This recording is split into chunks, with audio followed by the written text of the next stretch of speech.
వనపర్తి జిల్లా ఆత్మకూరు మండల కేంద్రంలో విద్యా వ్యాపారం తారాస్థాయికి చేరుతుంది. పేదలకు అందాల్సిన నాణ్యమైన విద్యను వ్యాపారంగా మలుచుకుని నిర్వాహకులు కోట్లలో దందా కొనసాగిస్తున్నారు. రేకుల షెడ్లలో ప్రైవేట్ విద్య పేరుతో వ్యాపారం చేస్తున్నారు. పశువులను విద్యార్థులను ఒకేలా చూస్తూ కోట్లు దండుకుంటున్నారు. అన్ని హాంగులున్న పాఠశాలలతో సమానంగా ఫీజులు వసూలు చేస్తున్నారు. అర్హత లేని టీచింగ్ స్టాఫ్తో కాలం వెళ్లబుచ్చుతున్నారు. విద్యార్థుల భవిష్యత్తులో చెలగాట మాడుతున్నారని ప్రజలు మండిపడుతున్నారు. విద్యార్థి విభాగం మక్తల్ నియోజకవర్గ అధ్యక్షుడిని.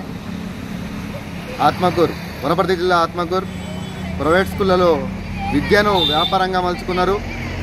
ఇవాళ పేద విద్యార్థులు చదువుకోవాలంటే వాళ్ళకు చాలా కష్టంగా మారినవైనా ఒక నర్సరీ చదవాలంటేనే 30 నుంచి 40 వేలు పేదలతో దండుకుంటున్నారు ఈరోజు.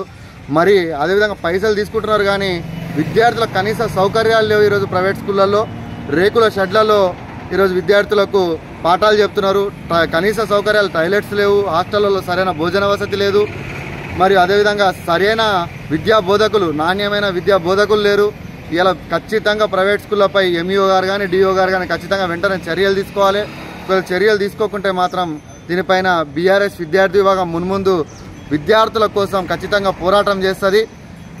పాఠశాల యాజమాన్యం కూడా విద్యను ధర్మంతో అందించాలి, నాణ్యమైన విద్య అందించాలా. అలా కాకుండా కేవలం ఫీజుల కోసమే వేల కోట్లు వసూలు చేస్తున్నారు. వేలు వసూలు చేసుకుంటూ వాళ్ళు డెవలప్ అవుతున్నారు తప్పిస్తే విద్యార్థులకు ఎటువంటి డెవలప్మెంట్ లేదు. ఇలా వేల మంది ఉన్నారు స్కూళ్ళలో. వేల మంది స్కూళ్ళలో ఒకటే క్లాస్ రూమ్లో ఎందరో మొత్తం రేకుల షెడ్లలో కూర్చోబెడుతున్నారు. బస్సులలో సీటుకు పరిమితిని మించి ఇలా బస్సులలో విద్యార్థులను పంపిస్తున్నారు. దీనిపై ఖచ్చితంగా వెంటనే విద్యాశాఖ వెంటనే చర్యలు తీసుకోవాలి అని మేము డిమాండ్ చేస్తున్నాం.